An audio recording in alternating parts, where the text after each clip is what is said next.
पिछले दिनों अचानक से सुबह सुबह एक तस्वीर सोशल मीडिया पर वायरल होने लगती है। ये तस्वीर 500 रुपये के नोटों की होती है। नोट हूबहू इस तरह के थे जैसे कि नोट भारत सरकार ने फ़िलहाल के दिनों में चलाए हैं, लेकिन उन नोटों में और वायरल होने वाले नोटों की फ़ोटो में अंतर था। और ये अंतर था कि वायरल होने वाले नोटों के ऊपर रिज़ॉल्व बैंक ऑफ इंडिया लिखा हुआ था और महात्मा गांधी की फ़ोटो की जगह वहाँ पर एक्टर अनुपम खेर की फ़ोटो बनी होती है। बड़ा अजीब मामला था। ये फ़ोटो हर तरफ वायरल होने लगती है। पहले तो लोगों को लगता है जैसे बच्चों के खेलने के लिए नोट बनाए गए हों, या हो सकता है कि इस तरह के कोई नए नोट प्रचलन में आ गए हों। और इन फ़ोटो को सोशल मीडिया पर देखकर कोई कुछ खास समझ नहीं पा रहा था। मैंने खुद जब सुबह उठकर ये फ़ोटो देखे तो मुझे ऐसा लगा कि शायद अभिनेता अनुपम खेर को उनकी उपलब्धियों के कारण, उनके भारतीय सिनेमा में योगदान के कारण उनको ये सरकार की तरफ से रिवार्ड दिया गया हो और उनकी फ़ोटो अब नोटों पर छपनी शुरू हो गई हो। लेकिन जैसे जैसे ये कहानी आगे बढ़ती है और जैसे जैसे इन नोटों के पीछे की कहानी सामने आती है तो हर कोई हैरान रह जाता है। लगभग 1 करोड़ 60 लाख रुपए की एक सराफा कारोबारी के साथ ठगी की जाती है। अनुपम खेर की फ़ोटो वाले नोटों का इस 1.5 करोड़ की ठगी के साथ संबंध जुड़ता है। ठगी का और इन नोटों का आपस में क्या कनेक्शन था, मैं सिलसिलेवार आपको सब कुछ बताऊंगा। लेकिन उससे पहले अगर आप चैनल पर नए हैं तो चैनल को सब्सक्राइब कर दीजिए और वीडियो को लाइक कर दीजिए। तो चलिए दोस्तों, कहानी की तरफ आगे बढ़ते हैं। कहानी बड़ी ही अजीब है, बड़ी ही दिलचस्प है। मामला है गुजरात का। गुजरात के अहमदाबाद के मानिक चौक इलाके में मेहुल ठक्कर की सुनियारे की एक दुकान है। मेहुल ठक्कर शहर के जाने माने सराफा कारोबारी हैं। करोड़ों रुपए का इनका रोज़ का लेन देन है। एक से एक बढ़िया तरह की ज्वेलरी ये बेचते हैं। शहर में अच्छा खासा नाम है। आसपास के जो छोटे मोटे सराफा कारोबारी हैं वह भी ज़रूरत पड़ने पर मेहुल ठक्कर से गोल्ड ज्वेलरी ले लेते और आगे कस्टमर को वो सप्लाई करते। इसी शहर के एक जाने माने दूसरे ज्वेलर लक्ष्मी ज्वेलर के साथ भी मेहुल ठक्कर की अच्छी जान पहचान थी। मेहुल ठक्कर और लक्ष्मी ज्वेलर्स के बीच लाखों करोड़ों का व्यापार होता था। एक दिन मेहुल ठक्कर के पास 27 सितंबर की बात है, एक आदमी का फ़ोन आता है और वो आदमी अपने आप को लक्ष्मी ज्वेलर का मैनेजर बताता है। वो आदमी मेहुल ठक्कर को कहता है कि मेरे पास एक पार्टी आई है जो कि 2 किलो 100 ग्राम सोना खरीदना चाहती है, क्या आपके पास इतना सोना मिल सकता है। अब जो कि मेहुल ठक्कर था वो लक्ष्मी ज्वेलर्स का आपस में इन दोनों का तकरीबन पिछले 15 सालों से व्यापारिक रिश्ता था। दोनों के बीच लाखों करोड़ों के सोने का आदान प्रदान होता रहता था। पूरा विश्वास बना हुआ था। इसलिए मेहुल ठक्कर उस फ़ोन करने वाले को कहते हैं कि हाँ मिल जाएगा, और इस तरह से वो आदमी मेहुल ठक्कर को अपने भरोसे में लेता है और 1 करोड़ 60 लाख रुपए में सौदा तय कर लेता है। फ़ोन करने वाला मेहुल ठक्कर को कहता है कि आप अगले दिन सोना भिजवा दीजिए। मेहुल ठक्कर इसके लिए मान जाते हैं। दूसरे दिन फ़ोन करके मैनेजर जो है वो मेहुल ठक्कर को बुलाता है और कहता है कि पार्टी जिसके लिए मैंने आपसे 2 किलो 100 ग्राम सोने का सौदा किया था उनको सोना जल्दी चाहिए। उन्होंने शहर से बाहर जाना है, इसलिए टाइम ज़्यादा नहीं है। आप अभी के अभी किसी के हाथ में सोना भिजवा दीजिए। पेमेंट आपकी रेडी है, हमारी पार्टी अभी आपको पेमेंट कर देगी। मैनेजर कहता है कि हमारी पार्टी आपको ऑनलाइन पेमेंट करना चाहती थी, लेकिन अभी ऑनलाइन पेमेंट करने में दिक्कत आ रही है, इसलिए ये पार्टी आपको सारे अमाउंट कैश में दे देगी। मेहुल ठाकुर इतनी बड़ी रकम कैश में लेना नहीं चाहते थे, तो लक्ष्मी ज्वेलर का मैनेजर उनको बोलता है कि आप फ़िलहाल पेमेंट कैश में रख लीजिए, ये सिर्फ सिक्योरिटी के तौर पर आपके पास रहेगी। इसके अगले दिन आपको पैसे ऑनलाइन ट्रांसफ़र कर दिए जाएंगे और आप ये जो कैश है वो पार्टी को वापस कर देना। और इस तरह से वो आदमी मेहुल को कैश पेमेंट लेने के लिए तैयार कर लेता है।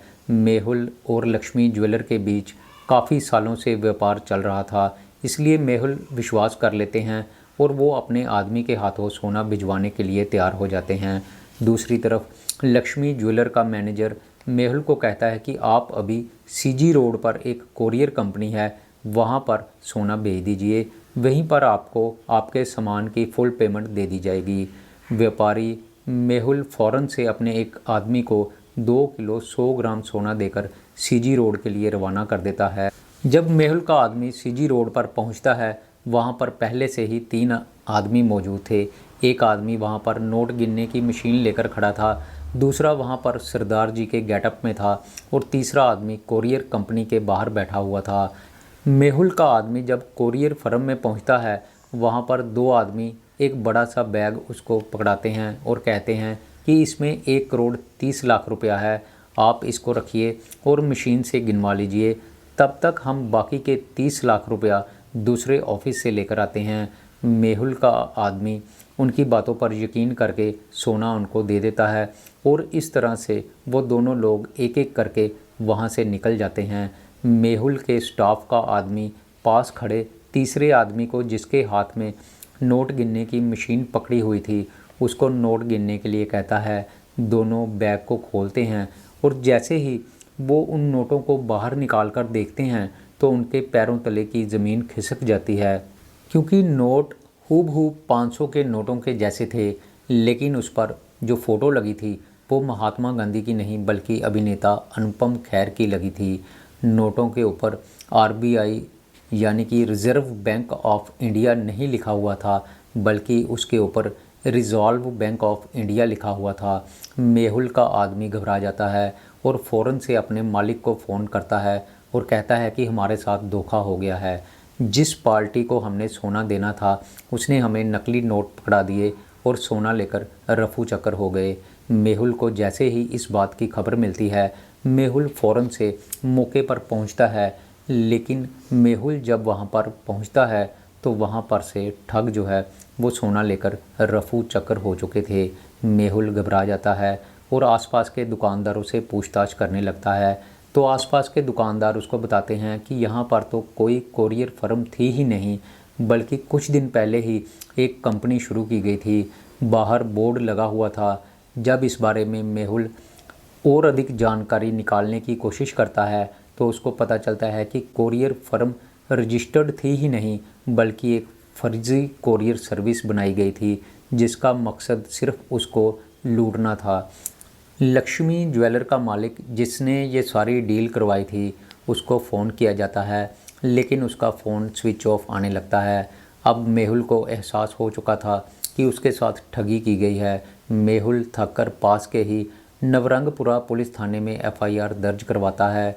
2 लोग तो पहले ही भाग चुके थे, लेकिन तीसरा आदमी जो कि नोट गिनने की मशीन पकड़कर खड़ा था, उसको पकड़ लिया जाता है और उसको पुलिस के हवाले किया जाता है और उससे पूछताछ की जाती है। लेकिन जैसे ही उस आदमी से पूछताछ की जाती है तो एक और हैरानीजनक बात का खुलासा होता है। दरअसल ये तीसरा आदमी जो था वो उन 2 आदमियों के साथ ही नहीं था जो कि ठगी की वारदात को अंजाम देकर भाग चुके थे, बल्कि वह तो नोट गिनने की मशीन की डिलीवरी देने के लिए आया था। मतलब कि उस आदमी को भी मूर्ख बनाया गया था। असल में ठगों ने नोट गिनने वाली मशीन के व्यापारी को भी फ़ोन किया था और उनसे एक नोट गिनने वाली मशीन मंगवाई थी। अपने कोरियर फर्म में रखने के लिए उन लोगों ने एक नोट गिनने वाली मशीन मंगवाई थी और नोट गिनने वाली मशीन देने वाला जो आदमी था, उन लोगों ने उस आदमी को भी अपने साथ खड़ा कर लिया था और उसको बोला था कि जब ये नोट सारे गिने जाएंगे उसके बाद हम आपको आपकी मशीन के पेमेंट दे देंगे। और इस तरह से उन लोगों ने उस आदमी को भी वहाँ पर खड़ा कर रखा था ताकि इस तरह से लगे कि वो भी उन लोगों का साथी है, और जब वो 30 लाख रुपया लेने के लिए बहाने से बाहर जाएं तो कोई भी उन पर शक न करे। वह आदमी बताता है कि वह तो उन 2 लोगों को जानता ही नहीं था। जैसे ही पूरे मामले की छानबीन की जाती है तो ये बात पता चलती है कि दरअसल उन 2 लोगों ने तो मेहुल ठक्कर को ठगने के लिए ही एक फ़र्ज़ी कोरियर कंपनी बनाई थी। उनका मकसद सिर्फ उस गोल्ड व्यापारी को ठगना था। धीरे धीरे ये बात पूरे शहर में फैल जाती है। सोशल मीडिया के माध्यम से हर तरफ इस बात की चर्चा होने लगती है और उड़ते उड़ते ये बात अभिनेता अनुपम खेर तक भी पहुंचती है।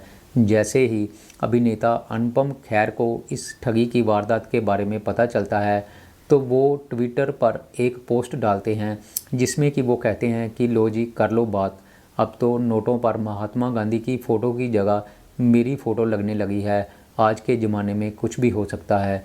दरअसल अभिनेता अनुपम खेर भी इस तरह की ठगी की वारदात को सुनकर काफ़ी हैरान रह जाते हैं, और होते भी क्यों ना, क्योंकि इस तरह की ठगी आज से पहले कभी नहीं की गई थी। लोगों को लूटने के लिए जालसाज नए नए तरीके ढूंढते रहते हैं और कोई सीधा साधा व्यापारी इनके जाल में फंसकर अपनी सारी उम्र की जमा पूंजी गंवा बैठता है। पुलिस में मामला दर्ज कर लिया जाता है और उन दो ठगों की तलाश में जगह जगह रेड की जाती है, लेकिन जिस तरह से वो ठग अपना हुलिया बदलकर ठगी की वारदात को अंजाम देकर गए हैं, उससे तो ये बात साफ जाहिर होती है कि अगर सीसीटीवी कैमरा की फुटेज में उनके बारे में कुछ पता भी चल जाता है तब भी उनको पकड़ना बहुत मुश्किल हो जाएगा, क्योंकि उन्होंने अपना पूरे का पूरा हुलिया ही बदल रखा था। तो दोस्तों, मैं यहाँ पर यही कहना चाहूँगा, आज के ज़माने में किसी पर भी आंखें मूंद कर विश्वास नहीं करना चाहिए, हर एक को शक की नज़र से देखना चाहिए और हमें हर वक्त चौकन्ने रहना चाहिए। तो दोस्तों, मेरी आज की ये कहानी यहीं पर ख़त्म होती है। मैं फिर आऊँगा आपके लिए एक नई कहानी लेकर, तब तक के लिए नमस्कार, शुक्रिया।